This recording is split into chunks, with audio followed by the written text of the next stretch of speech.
Hello everybody, so welcome to my Super Dragon Ball Heroes video. This is going to be a live reaction plus a review for Chapter 16 in the Dark Demon Realm mission.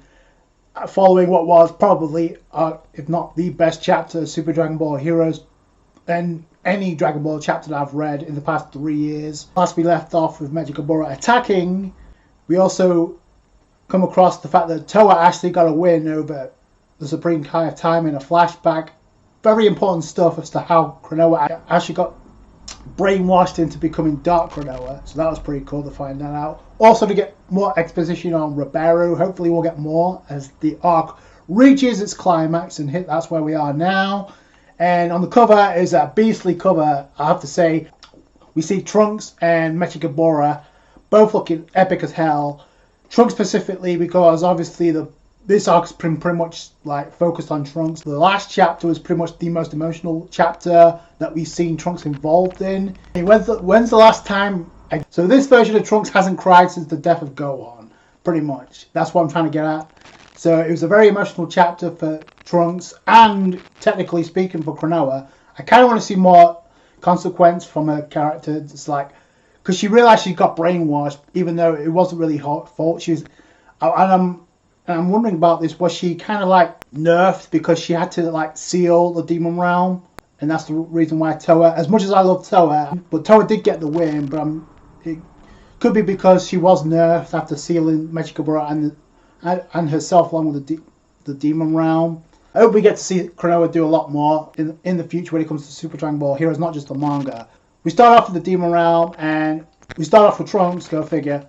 So, wow, that's a powerful attack from Mechikabura because even Ribeiro is down, the MVP of this arc. Who's the only one? Wow. So Cronoa and Pan are pretty much the only ones that are not KO'd. Goten's kind of semi-awake. I wonder if the Key Sword weakened the power of darkness. Take those who have fallen to a safer location. I'm guessing this is a way of kind of like getting Ribeiro out of the picture because abilities are so broken. So it's up to Trunks, and Trunks is not going to do much in base. So he's attacking Mechikabura. If I use the Key Sword, I should be able to combat against Mechikabura's power of the darkness. No. So he blocks it with one hand. Wow, not even that, just a fingertip. So yeah, Trunks is going to need a power up, and we kind of know what's coming. Obviously, I cover the Super Dragon Ball Heroes anime as well. Key Sword, power of light created by a god in order to seal the Dark Demon Realm. A god-slaying sword. Could have just said that, it would be a lot easier. God-slaying sword. Or even Magic was like, no, get this thing out of here. Flicks Trunks back. Oh man. And he grabs the sword too. So Trunks gets nailed back with a flick. So I'm homage to Beerus flicking Super Saiyan 3 Goku. I see it, I can destroy it even with the power I wield. So why don't you just destroy it instead of talking about it? Just get it. Obviously he's not going to destroy it because we know what happens, but that's the kind of thing about the promotional clips that we saw. We kind of know what's going to happen. The thing I'm interested in is context and what happens between A and B, for example. So Demon God summoning ritual. So he's summoning. Oh boy. So guess who's back? So Deborah, Gravy, obviously. So the Shroom, Salsa, Poutine. Oh, of course, I have no longer any use for you. Become part of my time power and live. Oh, he's going to absorb them. Okay, so this explains a few things which I'll cover after this chapter, but I now have the power of time. Afterwards, I'll go collect that. So obviously he's referring to the Supreme Kai of Time, Cronoa, all within my palm. Wait, so he vanished? So where did he go? He disappeared. Did he escape? Power of time? That it can't be. So his next target is, oh, he's going to the time nest. So understood. Pan, please stay here and look after everybody else. So this is pretty much where Trunks takes center stage because everybody else is out of commission, including Goku and Gohan and Vegeta. So conveniently, which is kind of cool because it is different. Also, I want to fight. So Pan wants to go too, but Pan doesn't know. Oh, okay, here we go. So this is the ritual. So each of them going to say, wow, even though they're weak. So they're going to say what energy they have. So we know what's coming. Everyone else's ki is flowing into me. I'll never felt a power like this up until now. Boom! there it is. Obviously new, but it's like how we get there is pretty important too. So I appreciate this. The other members of the Time Patrol are actually passing on. They're believing in Trunks, so they're giving him the key. Now he's a Super Saiyan God, and that actually makes a lot more sense than Vegeta, because we never saw how he managed to transform in the first place. It just happened. So this, I actually appreciate this a lot more.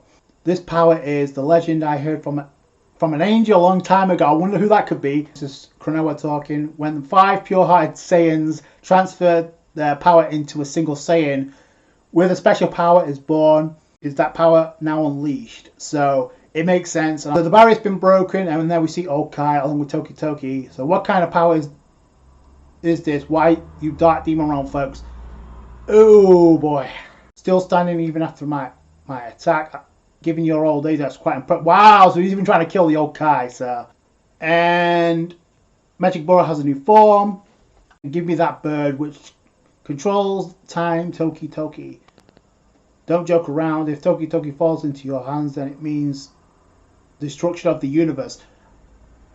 Then you leave me no choice, so to force my hand, disappear. Oh, he's probably going to kill him anyway, so it's not like he's giving him much of a choice. Here comes Trunks. Yeah, that's right. He's a warrior with the power of a god. Super Saiyan God. So there you go. So Super Saiyan God Trunks is officially born in the manga. And he goes attacking Magic Bora, but he also dodges it. So that's, I mean, silent, calm movements with very few openings. This power, does that mean this mortal has somehow acquired the power of a god? Interesting. Oh, so Finn comes in. So Trunks was going to use his sword, but in comes Finn with a new mode and just nails Trunks. So, wow, he's supposed to be a lot calmer. He didn't sense Finn coming. Is the experiment of yours complete then? Yes, he's absorbed the DNA of the warriors from various history. Wow, so that explains things too, which I'll get into. Finn's ultimate form. Your data is not found. I will defeat you. So he's charging up another attack.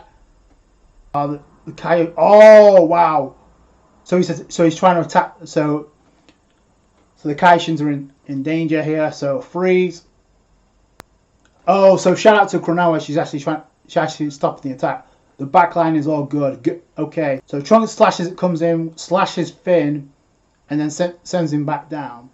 And then Trunks immediately goes for Mecha Bora. So shout out to him. Raise. And Trunks comes in with the sword. Oh no! Trunks accidentally slashes Toa.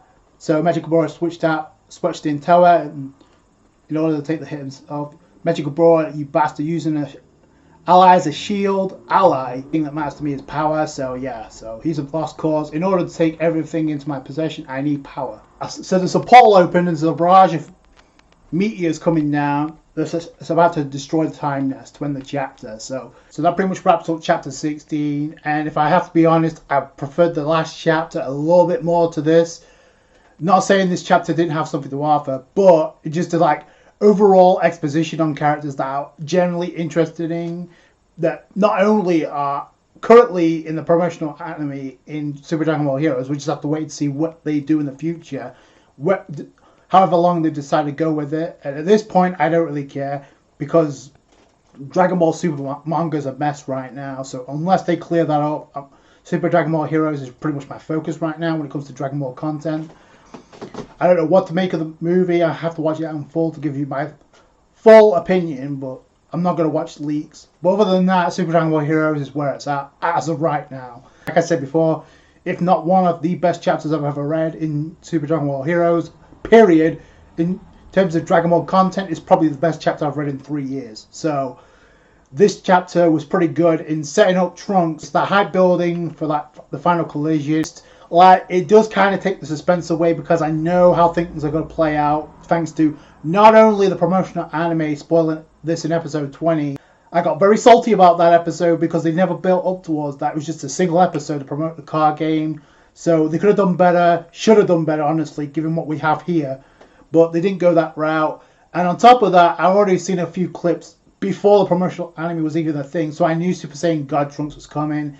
I kind of had a feeling how things were going to play out. This chapter's okay. It was obviously a huge chapter for Trunks, because he stepped into the realm of gods, pretty much. but I do like the context and how and why things played itself out. I take the power of a god because he is one. He's a demon god, so he would be one of those characters to identify that Trunks has become a god. The second person to point this out is obviously Cronoa, the Supreme Kai of Time, and I do like the reason what she gives is how she knows about Super Saiyan God is because she had a conversation with an angel back in the day about this, and we can only assume it's Whis alongside with Beerus. Who I hope they dive into that sooner or later, because Whis wasn't really aware of a Super Saiyan God either, so I'm really curious. And Whis probably the likely candidate to tell the Supreme Kai of Time about this, but what like I said, I kind of hope they dive into that a little bit more. It does hype up Trunks though, and the thing about this is, and I really like how they added that Cronoa didn't identify Trunks' new mode as a god form until after the ritual was performed. For consistency purposes, that wouldn't make a whole lot of sense considering that time period of Super Saiyan God Goku going up against Beerus. Cronoa shouldn't know about that because that time period shouldn't exist at that point in time, because the Trunks we see in this spin-off is pretty much the Trunks that finished off Imperfect Cell and the androids and then got recruited by Cronoa. So Cronoa shouldn't know about that because that time period hasn't happened yet. On top of that, Cronoa was sealed alongside with Mechikabura and the Demon Realm. And on top of that, she was literally brainwashed after taking it out of the hands of Toa in the previous chapter, so she shouldn't know anything about that. So I like that explanation, and I like how she didn't identify until after she saw Trunks' new mode. Also, I'm wondering if Demigra understands it as well, because he's a demon god too, and so is Mechikabura, and he almost immediately pointed that out, like, hey, you have a power of a god now. When it comes to the demon realm, what's going on when it comes to Demigra? Where the hell is Demigra? Because we didn't see him in this chapter. Because obviously he's up to something, so I'm assuming he'll make a play, but we'll have to wait and see. It's funny how things work, because in the promotional anime, in the latest episode, literally the recent episode, we got Trunks in Super Saiyan God, pretty much the vocal point of the episode, going up against future Gohan. And then in this chapter, it's pretty much how Super Saiyan God Trunks is born, pretty much, with a lot more context. I am kind of salty they missed out on this opportunity of not adapting this in the promotional anime when they should have into a fully fledged arc, because I really feel this added a lot more eyeballs onto the product, because especially with Trunks being pretty much the last line of defense, like everybody else giving their key to Trunks. Like, yes, you can argue that happened in the Goku Black arc, but here's the thing, the execution here is a lot better, because the power scaling inconsistencies spoiled that moment, if I'm being completely honest, considering what we saw before. We saw Vegeta Blue and after, so none of it made sense. So this chapter made sense, especially with the ritual. We know this from what we saw with Battle of Gods. Adds a lot more mystique into Cronoa, the Supreme Kai of Time. The fact she has had a conversation with an angel. I said, this is something we rarely see when it comes to like Dragon Ball Super or just Dragon Ball in general. Like, usually it's either Goku or Gohan in the limelight, but not Trunks. So this was actually pretty cool. I kind of want to see what happens. Obviously, we've got one chapter left, and quote unquote the death of Toa, considering Mechikabura is an asshole. Once again, using Toa as a shield. Last time it was against Broly, even though Toa did not run away. She actually tried to restrain Super Saiyan 4 Broly. Personally, my favourite female character in all of Dragon Ball, for a reason. Cronoa actually stepped up in this chapter, because even in her condition, she was still putting in work. She was actually trying to like freeze time so she can help out Trunks. That could be pretty good leading to the finale. Although I'm wondering what the difference is going to be, considering in the promotional anime, spoilers, but we do get Super Saiyan 4 Vegito and Super Saiyan God Trunks against Mechikabura. So I'm wondering if it's going to be the same thing in the manga, or if it's going to be completely different. If it's just going to be Trunks solo. That'd be kind of cool for Trunks and Mechikabura. But, again, spoiled by the promotional anime, we kind of know what happens after this arc, so it's not that too much of a consequence. But it just shows how much of an asshole Mechikabura is. He only cares about power. We'll see how Trunks officially ends this in the manga, but if it's going to have any differences from the anime at all. That's going to do it for today, guys. Thanks so much for watching. Like the video if you did, the thumbs up, I appreciate that. Subscribe to have more Super Dragon Ball Heroes. Catch you guys later. Thanks, guys. Bye.